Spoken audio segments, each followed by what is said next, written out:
오늘은 데이터 구조에서 마지막으로 데이터 프레임에 대해서 알아보겠습니다. 데이터 프레임은 형태가 일반화된 행렬이라고 일반적으로 얘기하는데요.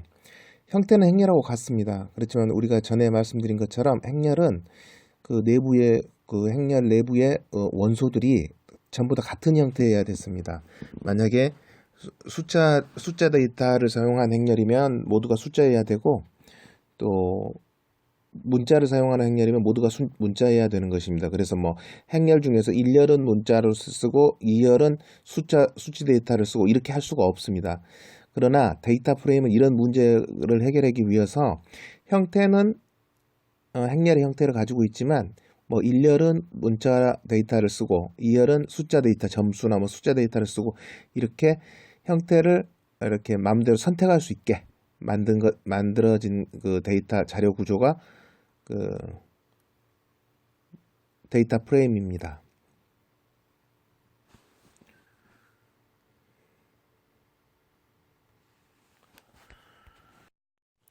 자, 그러면 데이터 프레임을 먼저 저장되어 있는 파일로부터 데이터 프레임 형식으로 자료를 불러오는 방법을 먼저 찾아보겠습니다. 저희가 C에 R 파일스라는 폴더에 미리 이 파일들을 넣어놨습니다. 텍스트 파일로 되어 있는 test.txt 파일을 한번 열어봤습니다. 메모장으로 이렇게 과목, 점수 이런 자료가 있습니다. 이걸 한번 데이터 프레임 형식으로 한번 불러보겠습니다. 그러면 이것도 마찬가지로 데이터 1이라는 변수를 하나 임의로 선언을 해주고 read.table 함수를 써서 불러오는데, 이때는 쌍따옴표를 치고 경로를 모두 적어줍니다. 그래서 c땡땡하고 rfiles 하고 다시 슬러시하고 test.txt 하고 또 쌍따옴표를 닫아주고 가로를 닫아주면 이제 데이터 1이라는 임의의 변수에 들어간 겁니다. 데이터 프레임 형식으로. 그래서 데이터 1을 치고 엔터를 치면 이렇게 나옵니다. 그래서 1열은 과목, 국어, 영어, 수학 이렇게 돼 있는데, 과목하고 점수가 사실은 데이터 이 성분에 대한 이 명칭인데 이것도 국어하고 똑같이 돼 있는 거죠. 그래서 valuable 1, valuable 2라고 이름이 붙어 있어서 이 과목하고 점수가 1행의 데이터가 되고 국어하고 70이 2행의 데이터가 됩니다. 그래서 과목과 점수가 이 데이터가 아니라 데이터명이다, 데이터의 제목이다라는 걸 다시 R 프로그램에 인식을 시켜줘야 됩니다. 그렇게 하려면 이건 무시하시고 색상이 잘못 나왔는데요. 밑에 제가 쓴 것처럼 데이터 1하고 다시 대입 화살하는 대입 연산자인 화살표를 넣고 데이터 프레임 함수하고 위하고 똑같이 적어주는데, 헤더 이퀄 t라고 하나 추가해서 적어줍니다. 그리고 나서 데이터 1을 다시 치면은 과목하고 점수가 이 변수명으로 올라갔습니다. 그리고 국어와 70점이 이제 첫 번째 레코드, 첫 번째 행이 되는 겁니다. 첫 번째 행, 두 번째 행이 영어 90점이 되어 있고요. 구분이 되시겠죠? 그래서 헤더 이퀄 t라는 것은 맨 첫 번째 열이 제목열입니다 라는 것을 R 프로그램에게 알려주는 것입니다.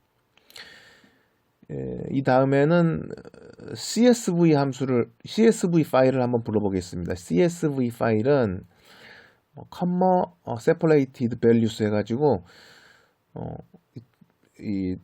자료들이 컴마로 구분되어 있는 것입니다. 조금 전에 보신 것처럼 메모장으로 열어봐서 보신 것처럼 컴마로 구분이 되어 있는 자료들입니다. 한번 불러보겠습니다. data2 해가지고 임의의 변수를 선언하고 read.csv 하고 또 경로명을 다 적어줍니다. 그래서 쉼표.csv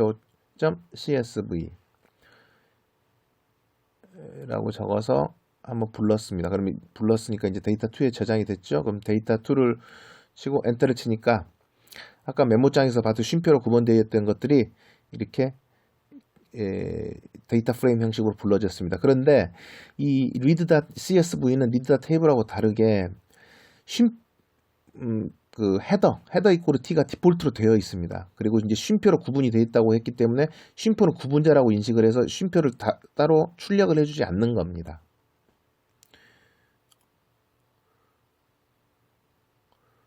자, 이번에는 데이터 프레임이라는 함수를 이용을 해서 데이터 프레임을 만드는 방법을 보겠습니다. 그래서 먼저 벡터를 2개 만들어줍니다. 과목이라는 변수명을 가진 벡터를 만들기 위해서 과목 이렇게 하고 대입 변선자를 쓰고 C 함수를 열어서 국어, 영어, 수학을 입력해 줬습니다.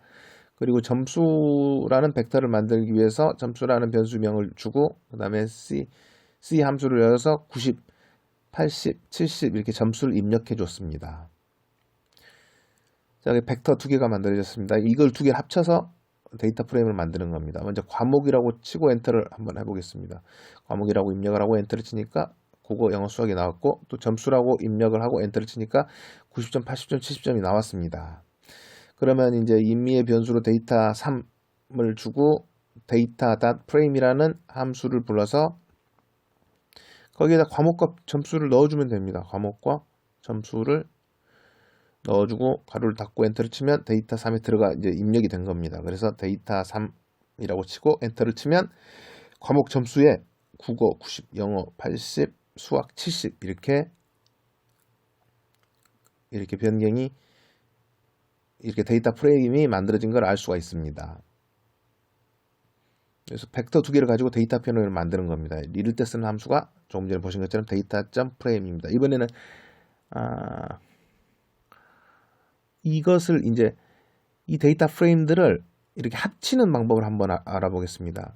뭐 원래는 다른 내용의 2개의 데이터 프레임을 만들어 가지고 그걸 합쳐야 되는데 같은 걸 가지고 한번 합쳐 보겠습니다.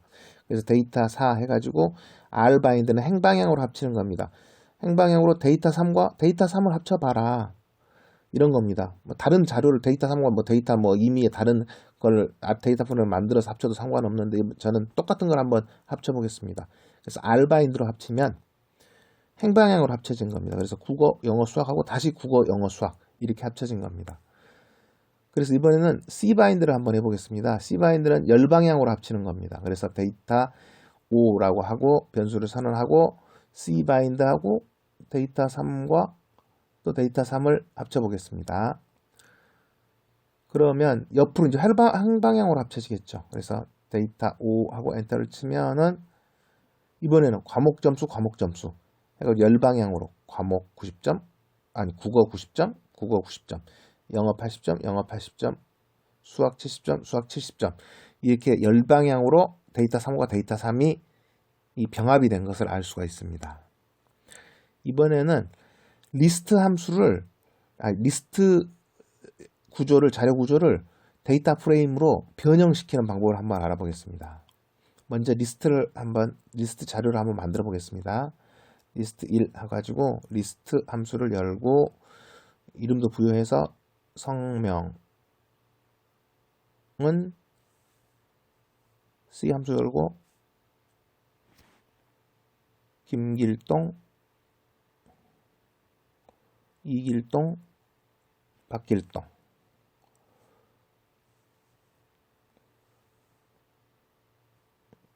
그리고 나이 해가지고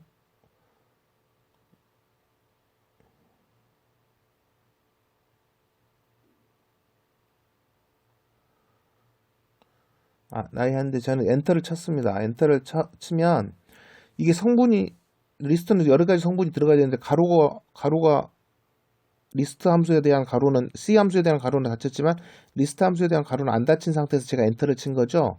그러면 뭔가 추가로 더 들어올 것이 있겠구나 생각을 하고 플러스 표시를 해주고 나머지를 입력하라고 합니다. 원래는 덜 들어온 상태에서 엔터를 쳤으니까 원래로 따진다면 에러가 났어야 되는데 이제 R 프로그램이 리스트 함수에 가로가 안 닫혔다는 걸 스스로 알 수가 있으니까 이럴 때는 나머지를 입력하라는 의미에서 에러를 내지 않고 플러스하고 나머지를 입력하도록 합니다.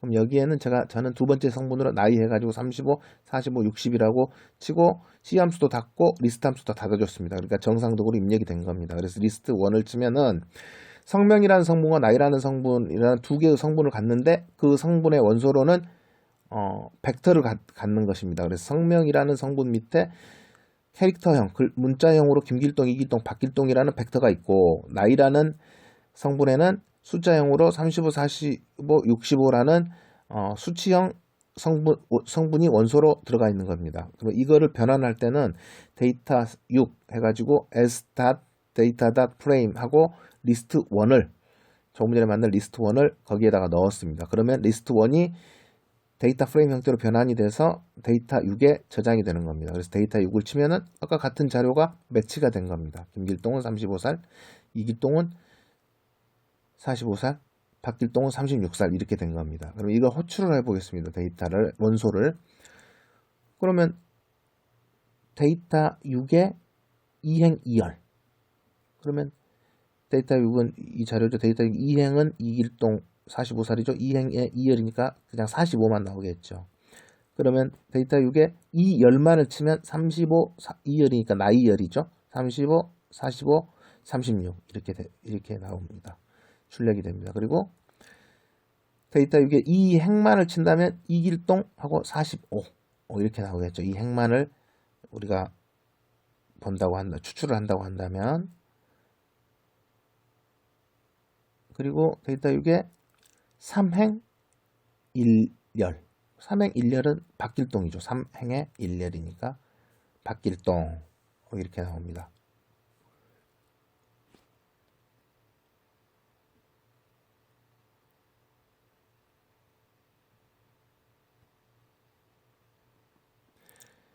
근데 이것도 이제 이렇게도 불러올 수 있습니다. 어차피 성분의 명칭이 있으니까, 변수명이 있으니까 데이터 6에 달러 표시하고 성명열의 세 번째 자료를 불러와라. 그러면 역시 성명열의 세 번째 자료니까 박길동이 나오는 겁니다. 자, 오늘은 데이터 프레임에 대해서 알아보았습니다. 예, 오늘로서 자료 구조에 대한 강의는 마치고요. 다음부터는 뭐 함수라든지 연산자라든지 뭐 반복문이라든지 프로그래밍의 구조에 대해서 또 강의를 계속 진행해 보도록 하겠습니다. 수고하셨습니다. 감사합니다.